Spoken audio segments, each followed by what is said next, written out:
malinaw kauswagan, panuntaron, palamon, bisan asa mudangan, sa amo papaling kamon, ikaw amo kanunay, lahan rumon, ikaw amo kanunay, lahan rumon.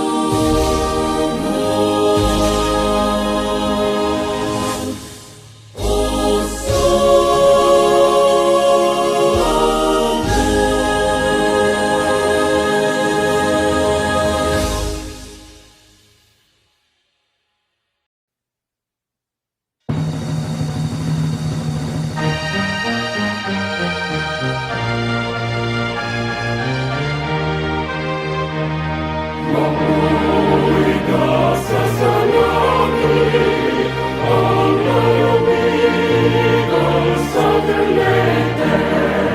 Luyan siya sa mga bayani, ang amo sa mga kawani.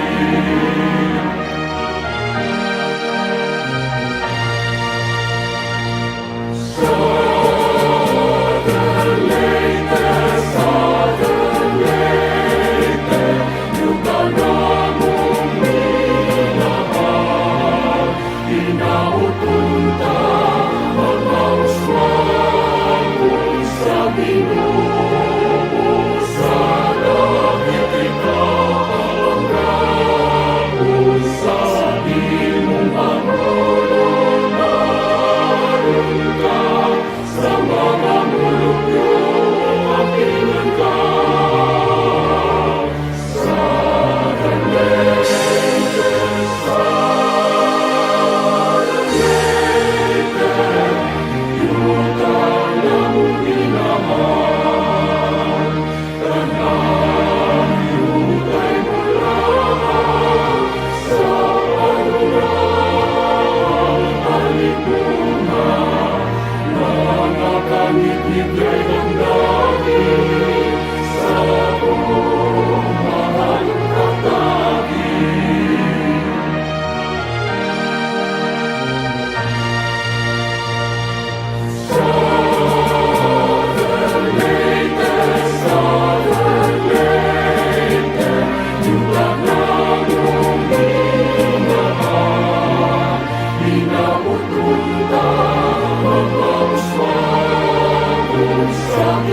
Today we celebrate Saint Stephen of Marsaba.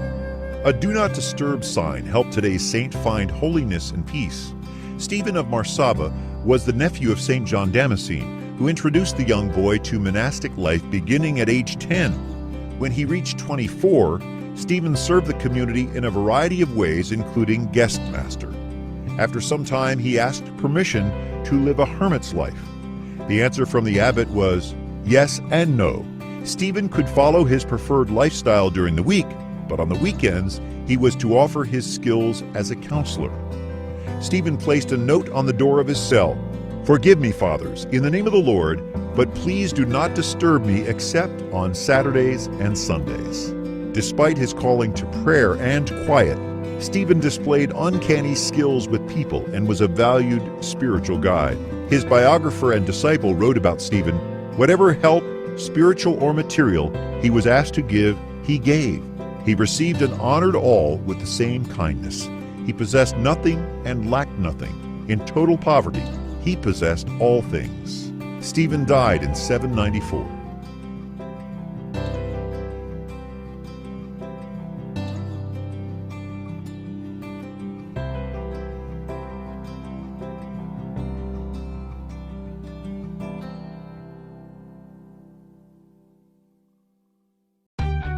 This week on IAT Philippines.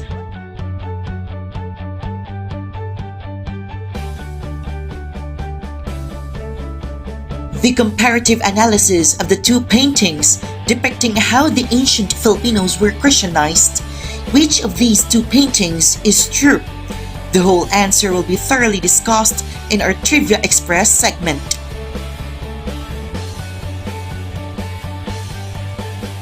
Controversies regarding the first Mass will be thoroughly discussed.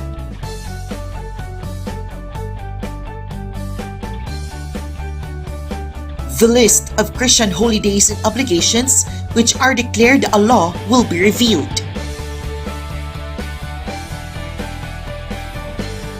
And let's further know the man behind the declaration of the first Mass anniversary as a special holiday.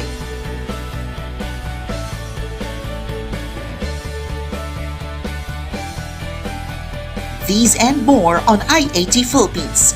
Catch our latest episode within this week.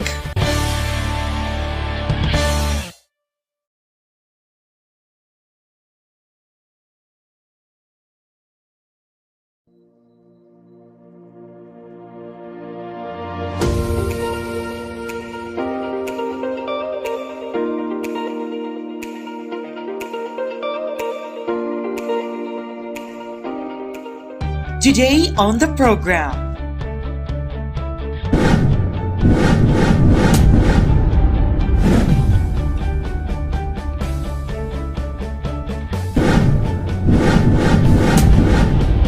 the comparative analysis of the two paintings depicting how the ancient Filipinos were Christianized.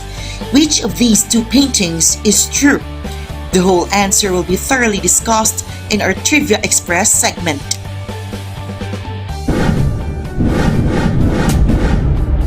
Controversies regarding the first Mass will be thoroughly discussed.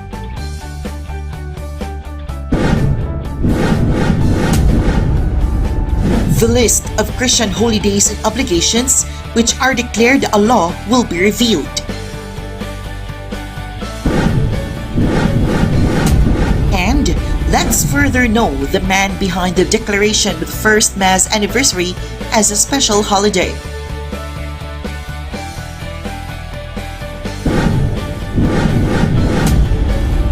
Hello, good afternoon, magandang hapon, maayong hapon, buenas tardes, Filipinos. Luzon, Visayas, and Mindanao, IAT Philippines begins right now.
There are a series of posts coming from numerous anti-Catholic, Christianophobic, and Hispanophobic sects saying that ostensibly, Filipinos became Catholics through the use of violence and force. How true is this? Which picture is true?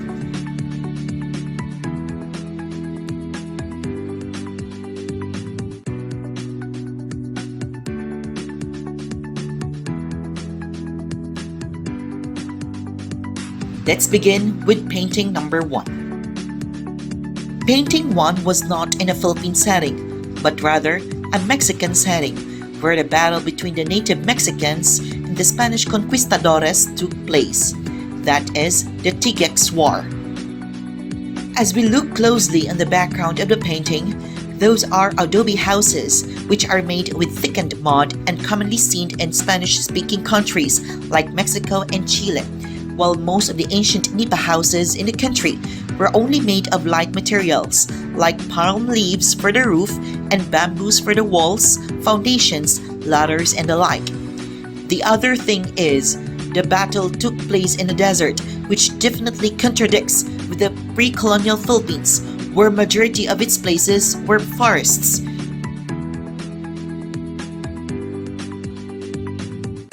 Painting 2 tells the real history, where ancient Filipinos openly embraced the Catholic faith at the first Mass in Limasawa Island, Southern Leyte, and first baptism in Cebu, where Raha Humabon or Raha Carlos in Christian name and his wife Hara Humamay or Juana in Christian name were the first baptized Catholics under the blessing of Fray Pedro Valderrama. It is also where Raha Carlos and Ferdinand Magellan had a blood compact and giving of images of Señor Santo Niño, Our Lady of Guadalupe, and the Eche Homo as a gift of the Christian faith. Again, which of these 2 pictures is true? Well, you'll be the one to answer.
If the Catholic Church is the true church founded by our Lord Jesus Christ, how was the Philippines became a Christian country?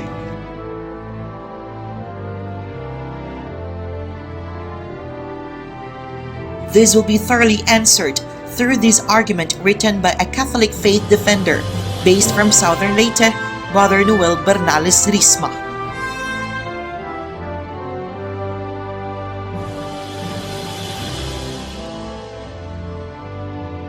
According to Brother Risma, his argument was divided into 4 points, namely, first, from Jerusalem, which is the capital city of Israel.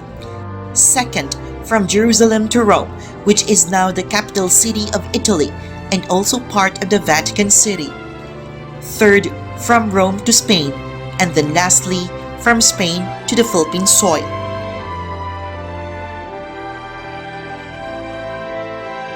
Let's begin with Jerusalem, the capital city of Israel.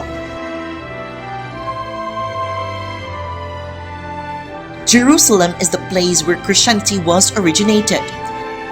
This is when our Lord Jesus Christ appointed Peter to be his successor and to be the first pope of the church. This was written in the Gospel of Matthew, chapter 16, verses 17 to 18, saying that Peter is the rock, and upon that rock, Jesus will build his church, and the gates of death will not be able to overcome it. On the other hand, the church was founded in Jerusalem during the Pentecost.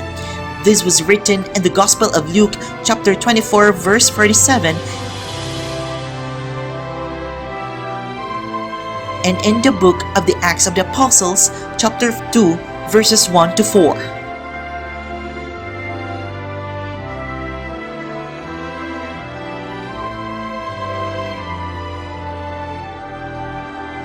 The second point, from Jerusalem to Rome.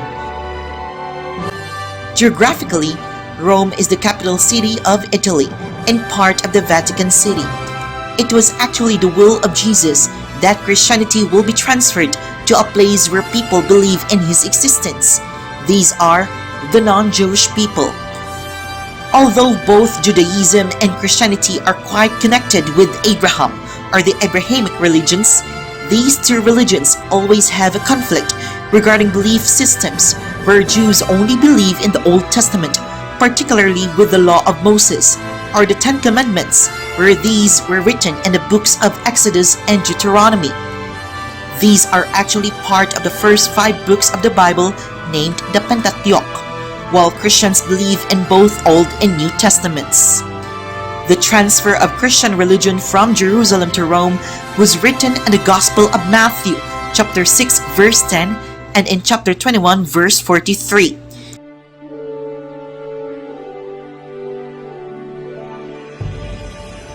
Acts of the Apostles, chapter 13, verses 46 to 47, and in chapter 23, verse 11,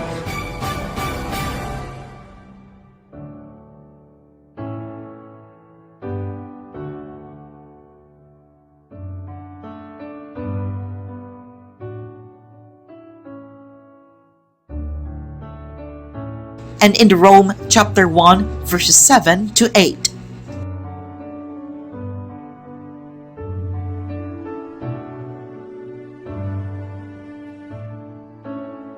The third point, from Rome to Spain. Well, at this point, Christianity was transferred from a European country to another European country. This was done through the efforts of St. Paul, where his journey to Spain was written in his letters to Rome, chapter 15, verse 24 and 28.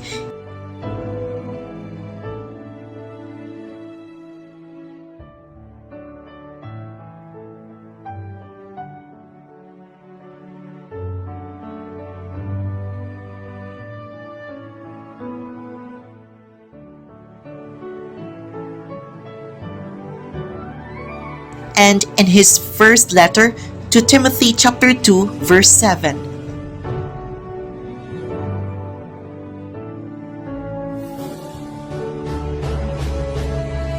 And the last point, from Spain to the Philippine Islands. At this point, Brother Risma's written argument used both biblical and historical references. The defense behind this one is not all things were written in the Bible, and the specific verses can prove that one are the Gospel of John chapter 21 verse 25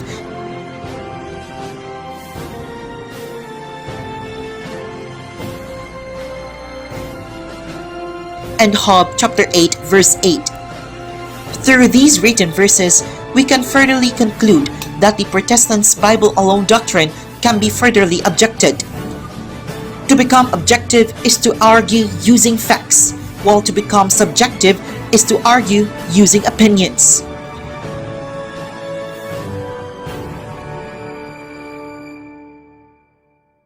Additionally, Filipino historian Dr. Sonia M. Zaide quoted at her article, "The Philippines, a Unique Nation," that Christianity is the greatest legacy of Spain to the Filipino people, and strangely, Christianity was Asian by both nature and origin, and was founded in Palestine and Israel.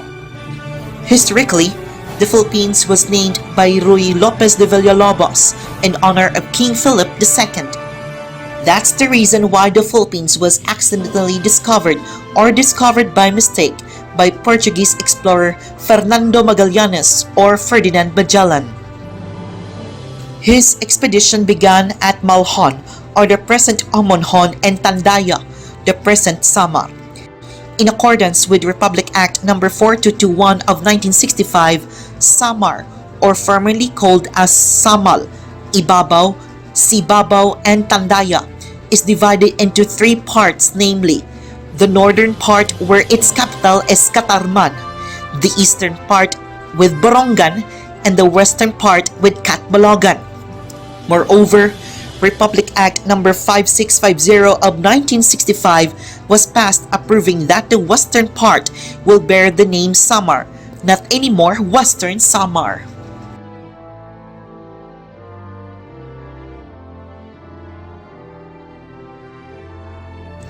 Next, the Magellan expedition happened in Southern Leyte or Ceylani, the place named by an Italian explorer, Antonio Pigafetta, referring to the present Leyte.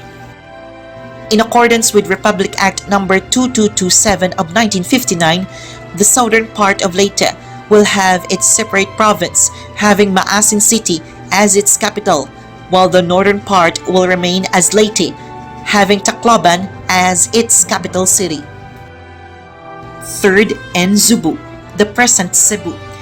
This is where Magellan gave the Santo Niño image to Hara Humamay or Juana in Christian name, and Raha Humabon or Raha Carlos also in Christian name on April 7th, year 1521, and where he died on the Battle of Mactan on April 27th of the same year. Cebu is quite rich with history, like for being the first capital of the country, the place where the first baptism took place, the oldest province to be established since 1565, the oldest city being established, having the oldest road named after Italian explorer Christopher Columbus or Cristobal Colon, and the like.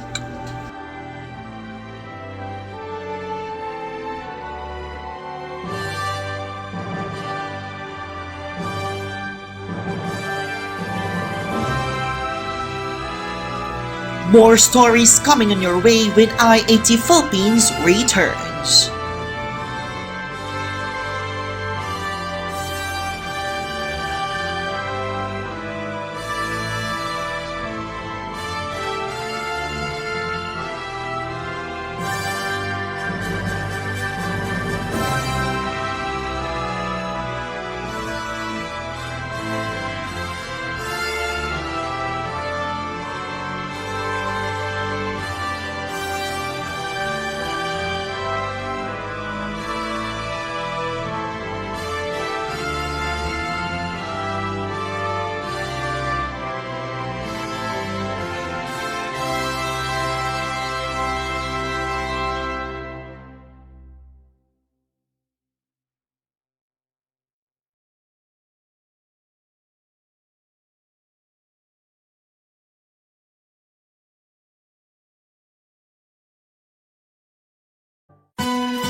First, Republic Act Number 10966.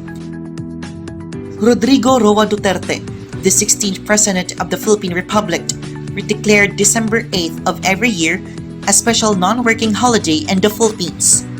He signed the said law on December 23rd, year 2017 to honor the Immaculate Conception of the Blessed Virgin Mary. This act was originated in the Congress, passed by the House of Representatives on May 2nd of the same year and by the Senate on December 11th of the same year. Second, Republic Act Number 11163. This special working holiday, signed by the same President on December 20th, year 2018, shall be observed every last Monday of January of every year. The law said, it is the policy of the state that the government shall aid and encourage development of the moral character and spiritual foundation of the Filipino people. The law also added, as a predominantly Christian nation and the largest Catholic nation in the Asia Pacific, this act recognizes the value of the Holy Bible as the core of Christian faith. As seen on the original copy of the said Republic Act, this was passed by the Upper House as Senate Bill Number 1270 on February 5th, year 2018, and adopted by the Lower House as an amendment to House Bill Number 7544 on October 10th, year 2018. Among those who pushed for the law's passage were Senators Manny Pacquiao and Joel Villanueva. They are both born-again Christians. Statistics said around 93% of the Philippine population are Christians, the largest in Asia. Third, Republic Act Number 11370. This Republic Act was signed by the same President on August 8th, year 2019. This was entitled as an act declaring September 8th of every year a special working holiday in the entire country to commemorate the feast of the Nativity of the Blessed Virgin Mary. As seen on the original copy of the said Republic Act, this was passed by the Lower House and the Upper House on December 10th, year 2018 and May 20th, 2019 respectively. Employees will benefit from this since they will receive a 30% increase in salary for that particular day, which is also the same benefits for a special non-working holiday. For a special working holiday, the schools, offices, and other establishments are open. And lastly, Republic Act Number 11373. March 31st of every year will be known as the First Mass Day, in commemoration of the historic event. The said Republic Act was inked by the same President on August 22nd, the Feast of the Coronation. The law said March 31st of every year is hereby declared a special working holiday in the whole province of Southern Leyte in commemoration of the first Mass held in Limasawa Island, province of Southern Leyte, to be known as the First Mass Day. The law also added that upon proclamation of the President, March 31st of every year shall be a special non-working holiday in the whole province of Southern Leyte. The law refers to the first Catholic Mass held in the country on March 31st, year 1521 in Limasawa Island. The Mass held on Easter Sunday was officiated by Father Pedro de Valderrama during the Magellan Expedition. Aside from Republic Act Number 11373, there were 7 other laws declaring certain special working holidays in various places. This is also signed by the same President, Rodrigo Roa Duterte. And here are the following. Republic Act 11374, declaring April 5th of every year a special working holiday in Pangasinan to commemorate its founding anniversary. Republic Act 11375, declaring February 3rd of every year a special working holiday in Cabanatuan City and Nueva Ecija to celebrate its founding anniversary. Republic Act Number 11376, declaring May 3rd of every year a special working holiday in Santa Cruz, Marinduque to mark its founding anniversary. Republic Act Number 11377, declaring July 23rd of every year a special working holiday in Batangas City and Batangas to commemorate its founding anniversary. Republic Act Number 11378, declaring June 16 of every year a special working holiday in Baybay City, Leyte, to be known as Baybay City Charter Day. Republic Act 11379 repealed two old laws that declared the Araw ng Davao holiday on March 16th. And lastly, Republic Act 11380 declaring September 9th of every year a special working holiday in Mina, Iloilo to commemorate its founding anniversary. More stories coming on your way when IAT Philippines returns.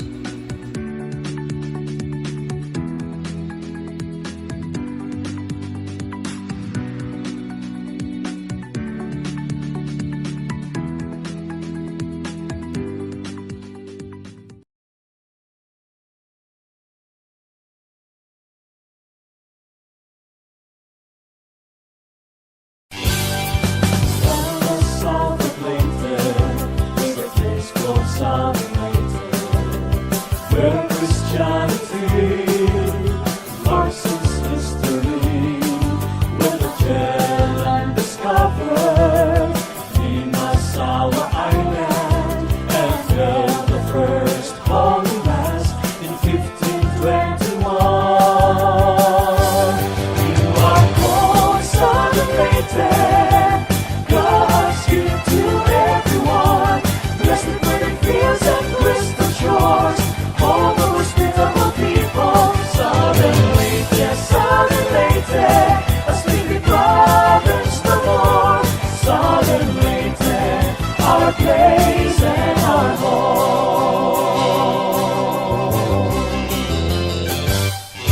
Pasig City, Magruhon, Patri, Burgos, and the historical place of Limasawa Island.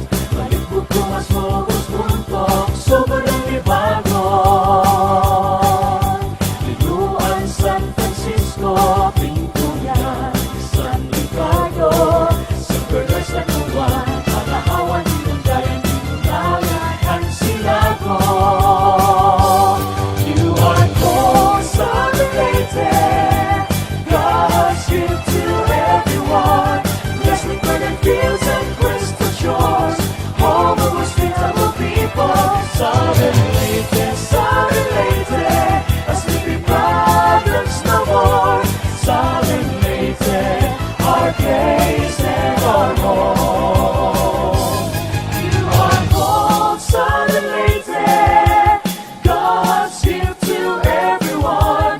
Blessed with verdant fields and crystal shores, home of hospitable people. Southern Leyte, Southern Leyte, a sleeping province no more. Southern Leyte, our place and our home. You are called Southern Leyte, God's gift to everyone. Blessed with verdant fields and crystal shores, home of hospitable people. Southern Leyte, Southern Leyte, a sleeping province no more. Southern Leyte, our place and our home. Southern Leyte, our place and our home.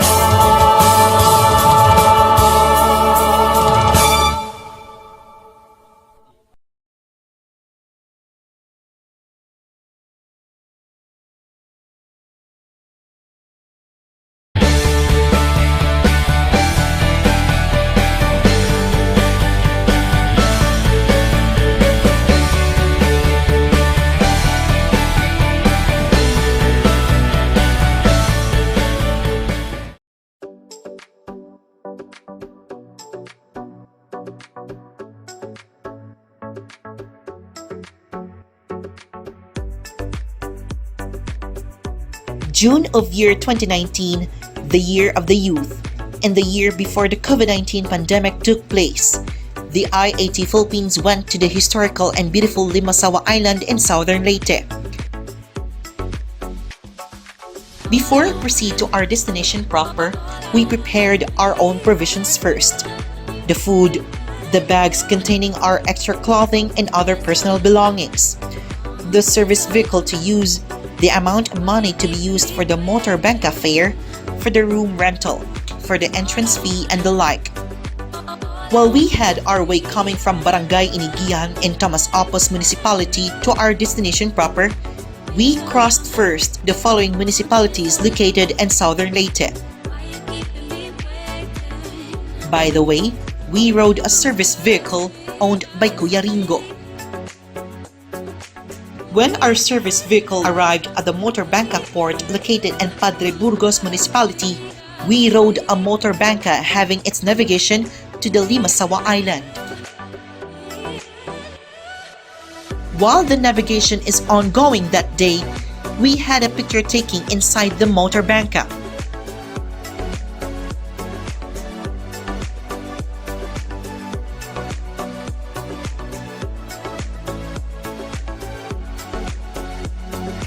And we saw the ocean, clear like a crystal. As you can see the ocean within this video, the ocean has no amount of garbage floating.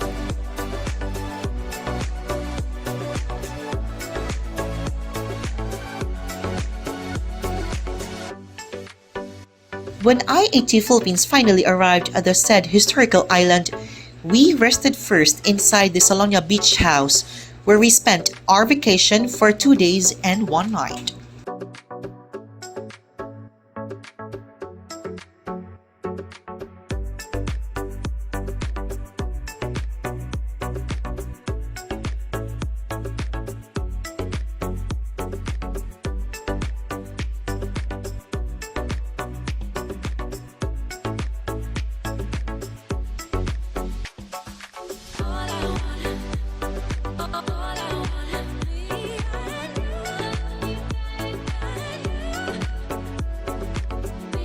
Afternoon of that day, we had our way to the Island Lagoon Resort, located in the barangay San Agustin.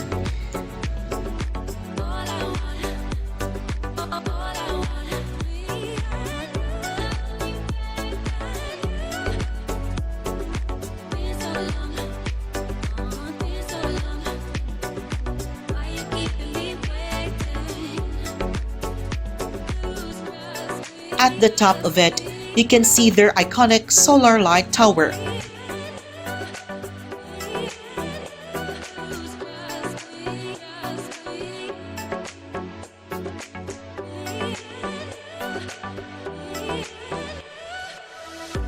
We had our moments there.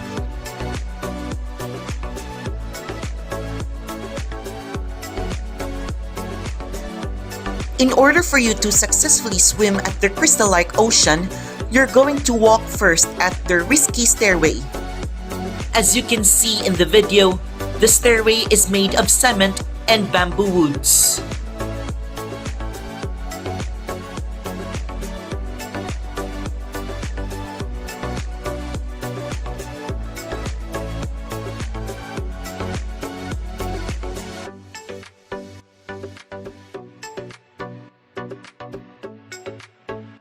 Again, we enjoyed our moments there by swimming at the crystal-like ocean and having a picture taking.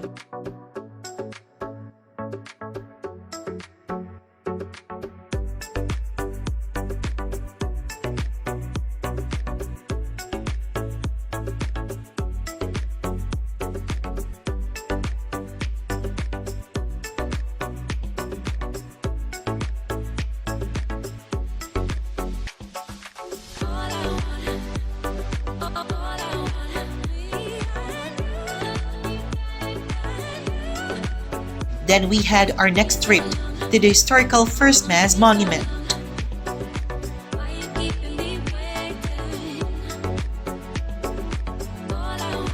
More stories coming on your way when IAT Philippines returns.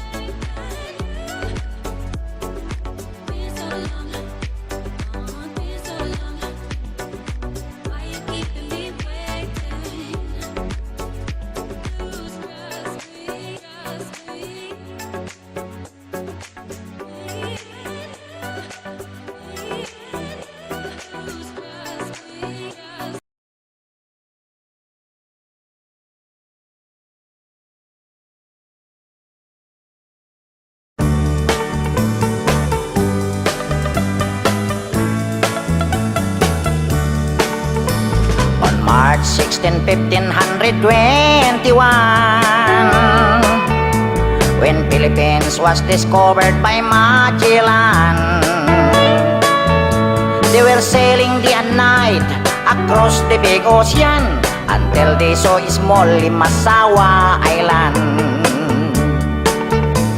Magellan landed in Limasawa at noon.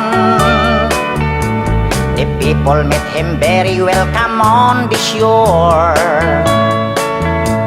They did not understand the speaking they have done, because Kastila git at waray-waray man. When Magellan landed in Cebu City, Raha Humabon met him, they were very happy. All people were baptized and built the Church of Christ, and that's the beginning of our Catholic life. When Magellan visited in Mactan to Christianize them everyone, but Lapu-Lapu met him on the shore and dragged Magellan to go back home. Then Magellan got so mad, ordered his men to camouflage. Mactan Island we could not grab, 'cause Lapu-Lapu is very hard. Then the battle began at dawn, bolos and spears versus guns and cannons. When Magellan was hit on his neck, he stumbled down and cried and cried, "Oh mother, mother, I am sick. Call the doctor very quick. Doctor, doctor, shall I die? Tell my mama do not cry. Tell my mama do not cry. Tell my mama do not cry." That's the end of Magellan in the island of Mactan long time ago, ladies and gentlemen.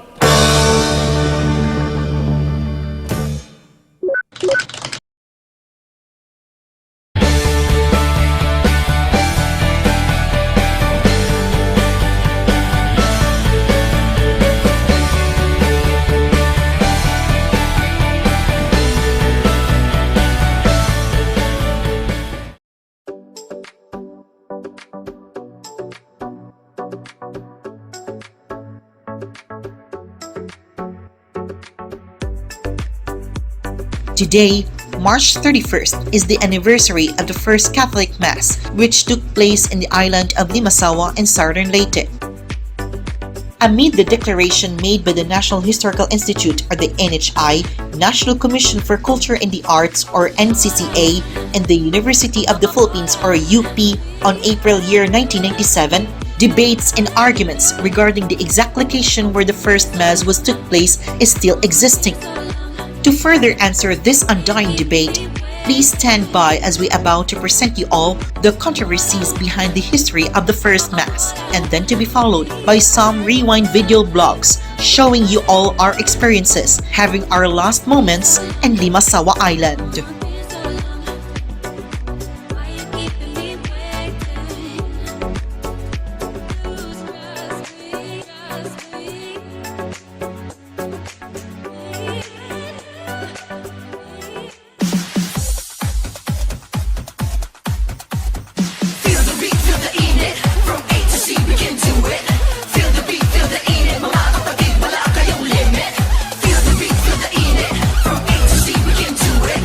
Feel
The argument written by Pablo U. Amascual III will be divided into 4 parts.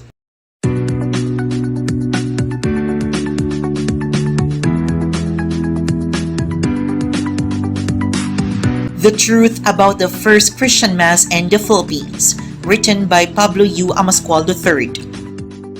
Pablo III's argument was divided into 4 parts.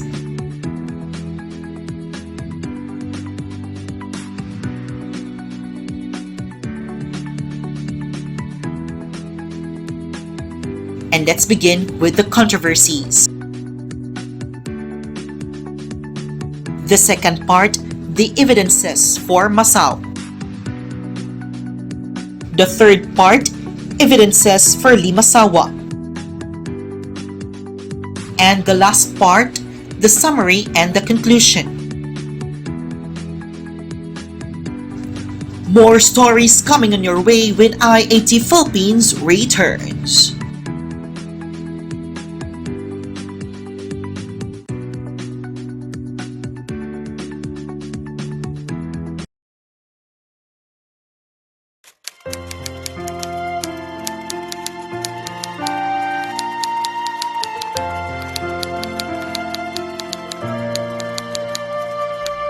Grateful for the light of faith received in Limasawa. With Mary we sail as faithful disciples of Christ.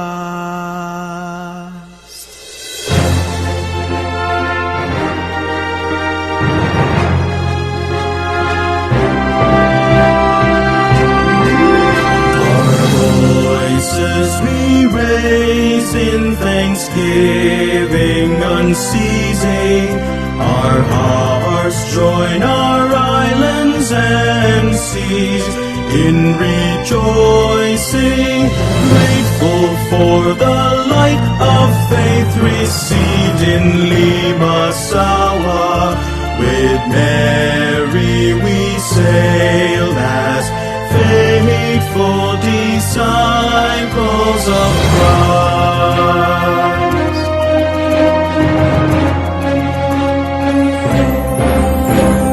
Far out in the east, peoples in darkness, waiting for Christ to bask in His brightness.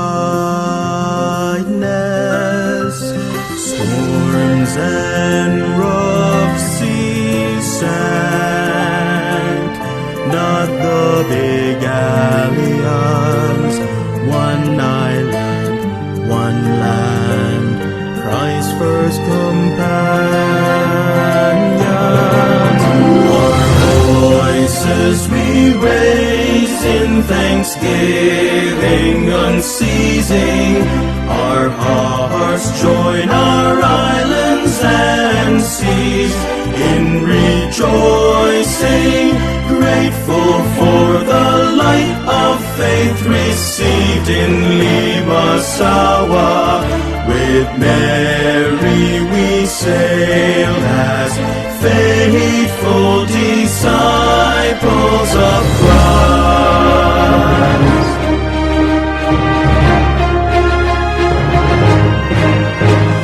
Faith is God's gift, a seed that He planted. Good soil in hearts, a nation beloved. Grateful for this gift, His light imparted in the Eucharist, first celebrated.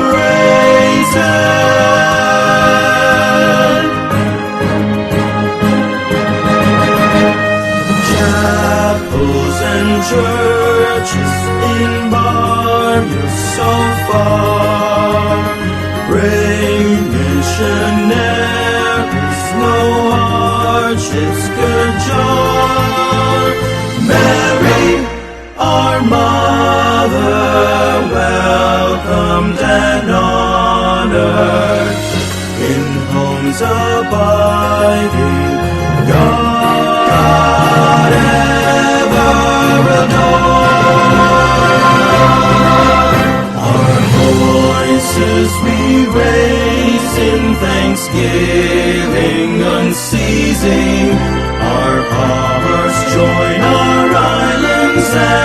seas in rejoicing, grateful for the light of faith received in Limasawa. With Mary we sail as faithful disciples of Christ. Disciples of Christ. Faithful disciples of Christ.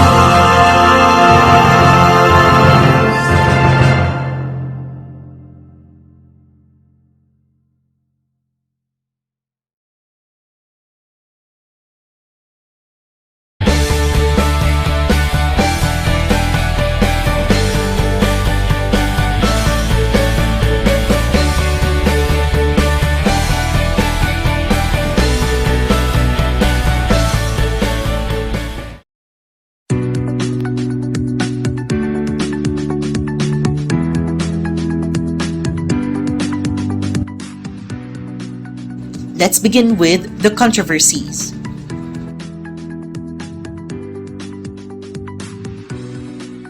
The Butuan tradition was the belief that Magellan landed in Masao, Butuan and celebrated the first Mass in that area. This was the prevailing belief during the 17th to 19th centuries. The monument was erected in year 1872 near the mouth of Agusan River. To the immortal Magellan, the people of Butuan, with their parish priest and the Spaniards resident therein, to commemorate his arrival and the celebration of the first Mass on the site of the 8th day of April 1521, erected in 1872 under the district governor Jose Maria Carvalho. One source of the belief was an eminent Jesuit historian, Father Francisco Collin, the author of Labor Evangelica. On Easter Sunday, in the territory of Butuan, the first Mass ever offered in these parts was celebrated and a cross planted. Another source of the belief was Francisco Combes, a fellow historian and a Jesuit priest. He wrote Historia de Mindanao y Jolo. Combes wrote about the planting of the cross and Magellan claiming the islands for the kings of Spain in Butuan, but he never mentioned about the Mass. Francisco Collin and Francisco Combes both wrote that Magellan went to Limasawa and Butuan, but with different versions. According to Collin, Magellan went to Butuan first, then to Limasawa, then finally to Cebu. While for Combes, Magellan landed first in Limasawa, then he went to Butuan, then back to Limasawa, then off to Cebu. As we can see here, the difference between these two arguments are the use of transitional devices. Both Collin and Combes exercised strong influence over other writers regarding the site of the first Mass. Among them, Giovanni Francesco Gemelli Carreri, the writer of Giro del Mundo, John Foreman, the writer of the Philippine Islands, Father Juan de la Concepcion, the writer of the 14-volume History of the Philippines, Father Jose Burniol, the writer of a History of the Philippines, and Father Joaquin Martinez de Zuniga, the writer of Historia de Filipinas. Where did Collin and Combes get their information about the Magellan expedition? The answer? The most probable source were the Spanish survivors of the expedition. When did the shift of opinion to Limasawa came about? The answer? During the late 19th century, after the publication in year 1894 of the full and genuine text of the Chronicles of the Expedition by the Italian Antonio Pigafetta. Trinidad Pardo de Tavera wrote an article in 1895 about the mistake of the Butuan tradition. Father Pablo Pastels, a Spanish Jesuit priest, also noted the error in one of his footnotes to the updated edition of Collin's Labor Evangelica. Emma Blair and James Alexander Robertson translated the Pigafetta text in English in their collaborative work, The Philippine Islands, consisting 55 volumes. However, despite the shift of opinion, many historians, especially those from Mindanao, still insist that the site of the first Christian Mass is in Masao, Butuan, Agusan del Norte. Dr. Sonia Zaide is one such historian. The second part, the evidences for Masao. All primary documents identify the place as Masawa. Masao is closer to the name given by the sources. Limasawa has 4 syllables and starts with different letters. Colombo was the Raha of Masao. Siago was the Raha of Butuan. Both places are located in Agusan del Norte, northern Mindanao. Balanghais were mentioned in Pigafetta's account. Butuan is the site of 9 excavated balanghay relics. No balanghay has ever been uncovered in Limasawa. There was mention of abundance of gold in Mathawa. There are many gold mines in northern Mindanao, including Butuan. The 2 rahas were gold earrings and tooth filings. Pigafetta mentioned about the natives serving the Spaniards sago. The ingredients for making sago can be found in northern Mindanao, not in Limasawa. The third part, evidences for Limasawa. Sailing southwards across the coast of Ceylani, the present Leyte, they turned southwest to a small island called Mathawa. From Mathawa, they sailed northwards again towards Ceylani. The route from Homonhon was toward the west-southwest between 4 islands, Thenalo, Hiunangan, Ibuson, and Abarien. The maps of Pigafetta show clearly that Mathawa and Butuan are 2 different places. One king from Mathawa, the other was from Butuan. That island of his was called Butuan and Calagan. While those kings wanted to see one another, they both went to hunt in that island where they were. Some historians alleged that during the 7 days in Mathawa, the Spaniards went to Butuan to celebrate Mass, then returned to Mathawa, after which they went to Cebu or Cebu. The accounts of Pigafetta did not narrate the departure from Mathawa until April 4th in year 1521. The area of Masao, Butuan is located at the mouth of the Agusan River. If it was the site of the first Mass, why was there no mention of the river by Pigafetta? After Magellan's death on April 27th, year 1521, the expedition exceeded to Butuan and the river was mentioned then. Magellan asked one of the 2 kings why there was little food there. The king replied that he did not live in that place, except when he went hunting and to see his brother, but that he lived in another island where all his family were.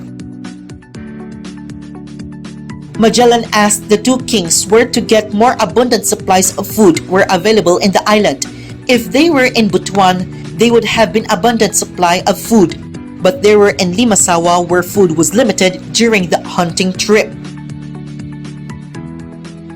One of the kings asked Magellan for assistance to work on harvesting rice. The request for help was made to work faster so that the king can leave with the Spaniards to Cebu or Cebu. This was done on April 2nd and 3rd. The Legazpi expedition reached Mathawa or Mazawa by rounding the island of Panaon but were repelled by hostile natives. They tried to go next to Butuan but they were forced by winds to Bohol. Later, a small group of Spaniards managed to go to Butuan using a small vessel. And the last part, the summary and the conclusion.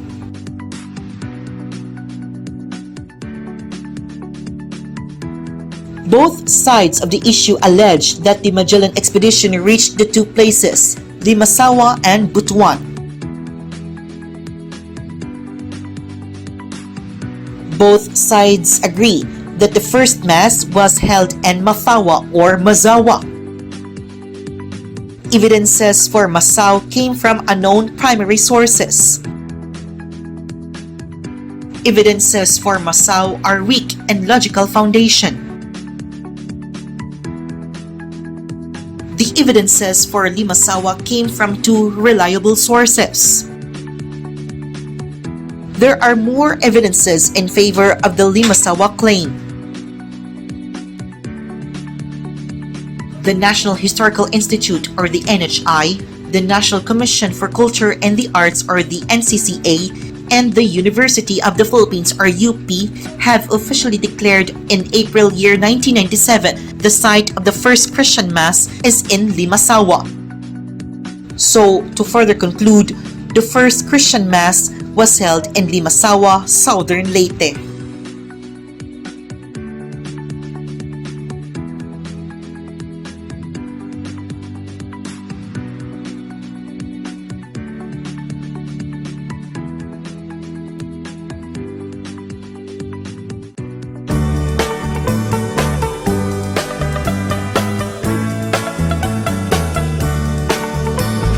March 16, 1521, when Philippines was discovered by Magellan. They were sailing day and night across the... Good noon, everyone. Good noon. Welcome to National Shrine First Mass in the Philippines. March 31, 1521, Limasawa, Southern Leyte. To those myself, I'm Sam Espinosa Galvez, a tour guide of Limasawa tourism and historian. How did Limasawa get its name? The king of Limasawa was Raha Kulambo. Then Raha Kulambo has 5 wives in every barangay.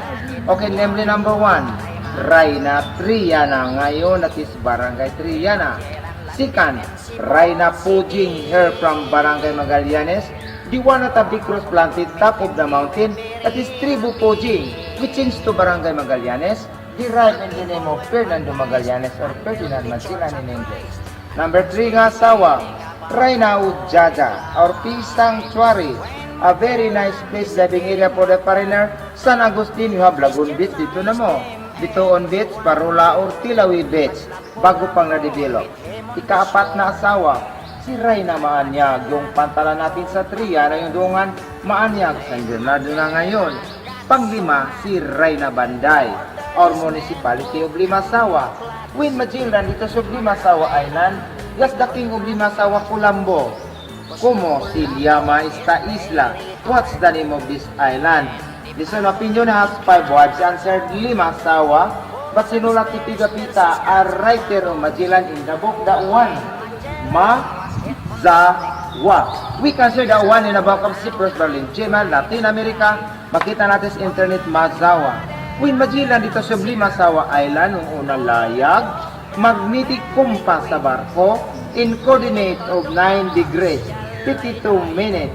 With the ship Limasawa Island, sorry natin Botuan, natalo ang Botuan during the controversy hearing, nanalo ang Limasawa, this is Gantayco Commission.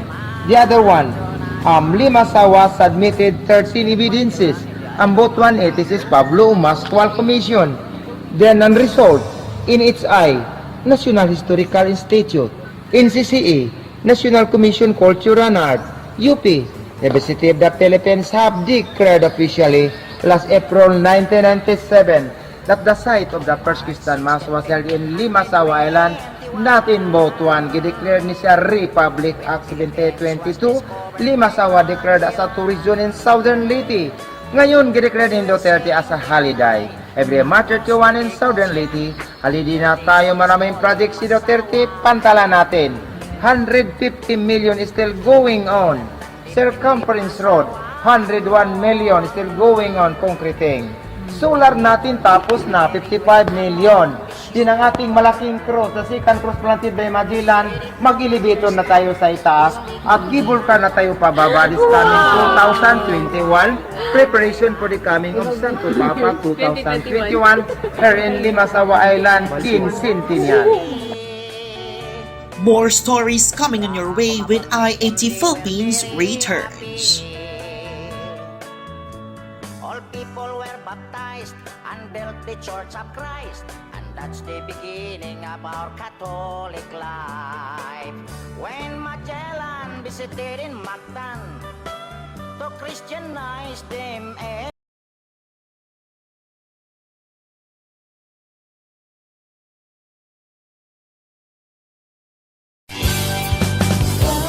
Southern Leyte is a place called Southern Leyte, where Christianity marks its history. When Magellan discovered Limasawa Island and held the first Holy Mass in 1521. You are called Southern Leyte, God's gift to everyone. Blessed with the fields and crystal shores, home of hospitable people. Southern Leyte, Southern Leyte, a sleepy province no more. Southern Leyte, our place and our home.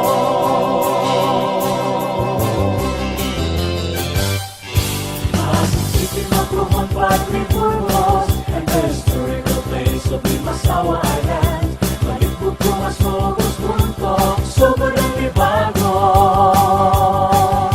Linuan, San Francisco, Pintuyan, San Ricardo, St. Bernard, San Juan, Alahawan, Dinundayan, Dinundayan, Silago.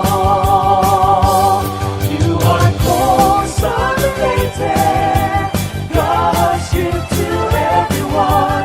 Blessed with verdant fields and crystal shores, home of hospitable people. Southern Leyte, Southern Leyte, a sleepy province no more. Southern Leyte, our place and our home. You are called Southern Leyte, God's gift to everyone. Blessed with verdant fields and crystal shores, home of hospitable people. Southern Leyte, Southern Leyte, a sleeping province no more. Southern Leyte, our place and our home.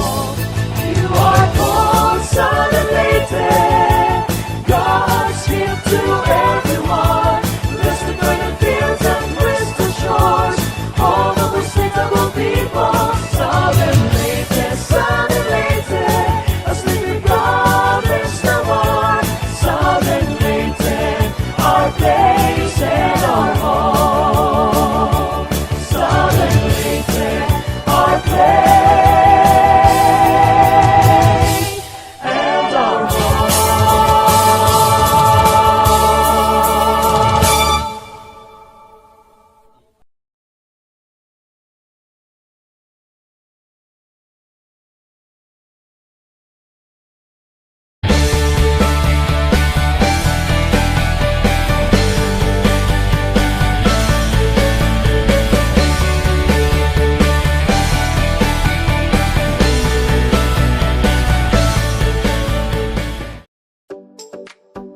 At this point, let yours truly present you all my rewind video blogs showing our experiences of our last moments in Limasawa Island.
so struggling. So, kaya pala ang papayat ng mga taga-bukid kasi, oh. Tingnan mo nga naman, oh. This is a good place for exercise.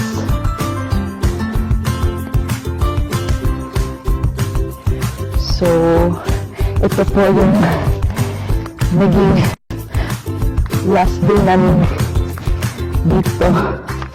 Wait lang.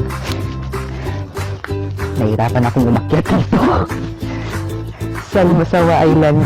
Dito pa rin sa Southern Leyte.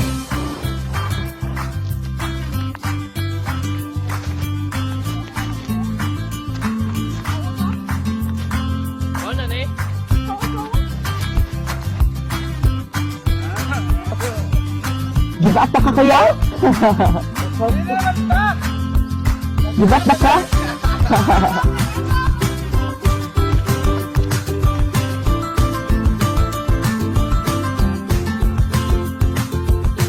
Wala. Ayun, boss, relax. Unsaon jud? Hashtag mura. Hashtag tawa. Unsaon jud?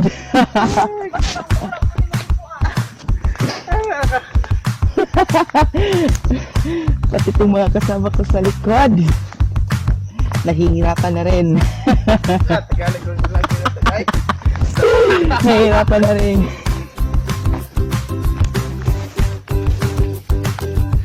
Nahihirapan na rin sa pagkakyat papunta. Ang layo pa pala.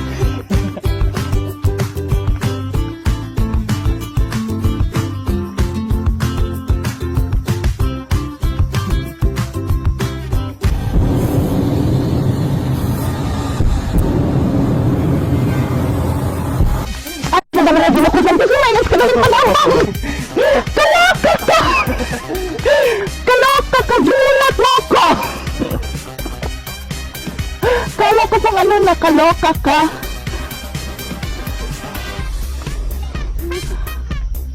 Kaloka ka, tanong kaloka yung wala. Actually, kamag-anak ko lang yung ako. Akala ko may ahas dito. May phobia pa naman ako sa ahas.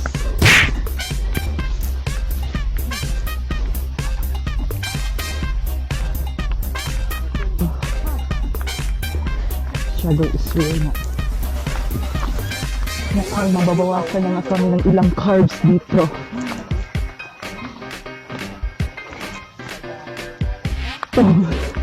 Lakad namin ito.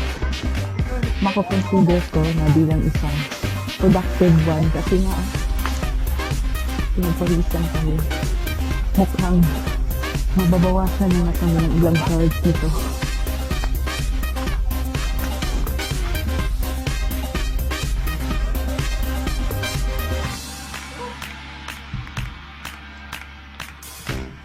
So, ayun.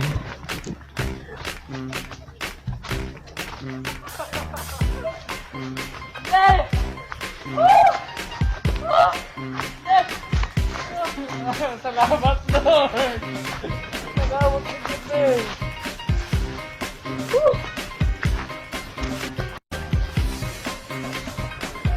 So, ayun. Nakarating na kami.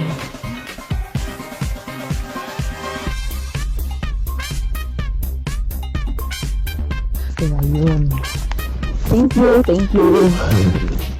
So, tuloy ako. Yay! Abot na to!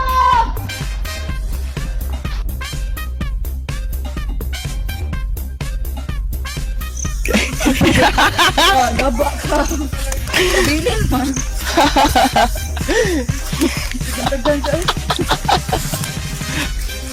Yung isa namin kasama, hinahabol ng baka. Kasi nga, nakasuot ng pula. Alam niyo naman yung baka, kapag makakita ng pulang gamit, gaya ng sinuot niyang damit, hahabulin yung taong may ganon.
a nice view.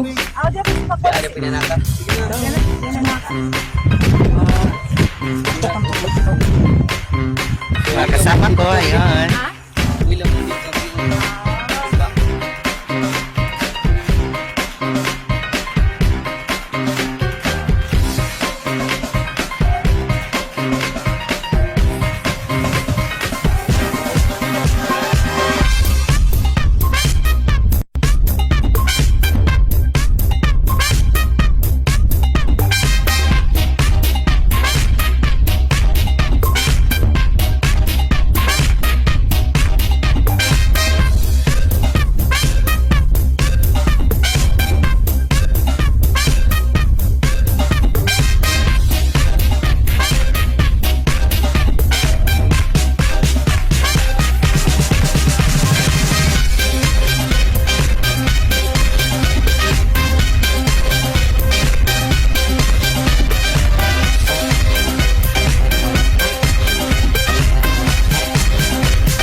That would be all for our today's vlog. For more videos, please simply visit the official Facebook fan page of IAT Philippines, and please subscribe our official YouTube channel and tap the bell button so that you can be notified with our latest posts and updates.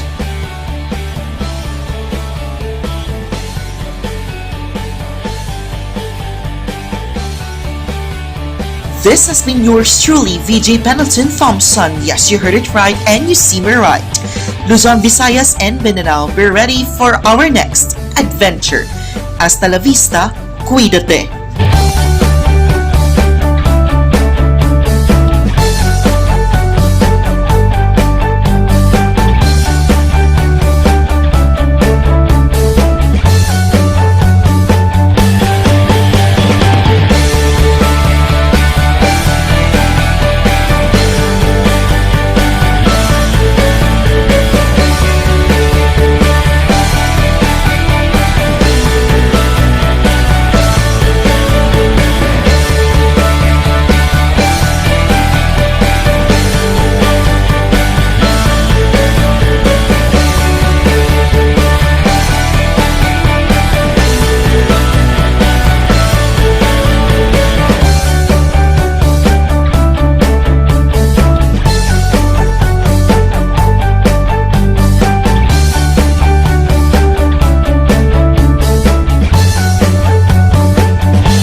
left his land in search for graceless souls. He spread God's words with lips untiring. He is a servant of the Lord. Oh, sing Pedro Caruso, faithful child of God, be to us a guide. Lead us to the light of Jesus Christ. Oh, sing Pedro Caruso, our young inspire in the darkest hour. Look down on us from where you are. Steadfastly you walk where Jesus trod, never mindful of what's left behind. He entrusts the young to your watchful care. Walk with them and never leave their side.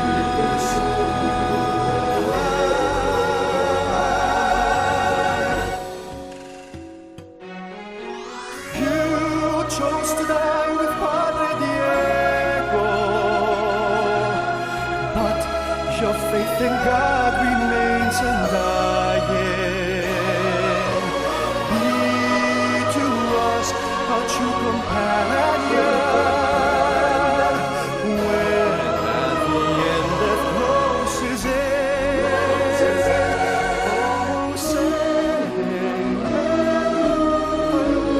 Lord, faithful child of God, be to us a guide.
Cebu.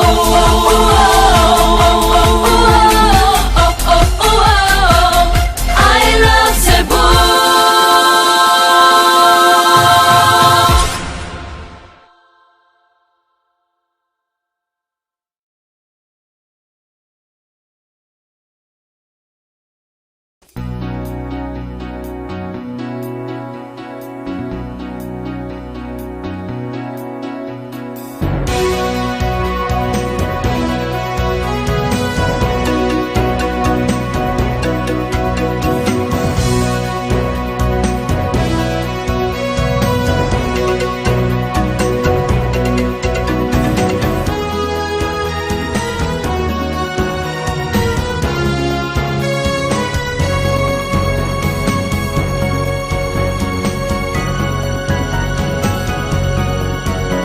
Maglipay kita karong adlaw, isa ulog tang managtigon ta, awiton ta na sa magkausa ang awit nga muhigpit sa panaghiusa ta. Pagkadaghanang iagi-antang mga pagsulay na sakitan pa, kay liblong kamay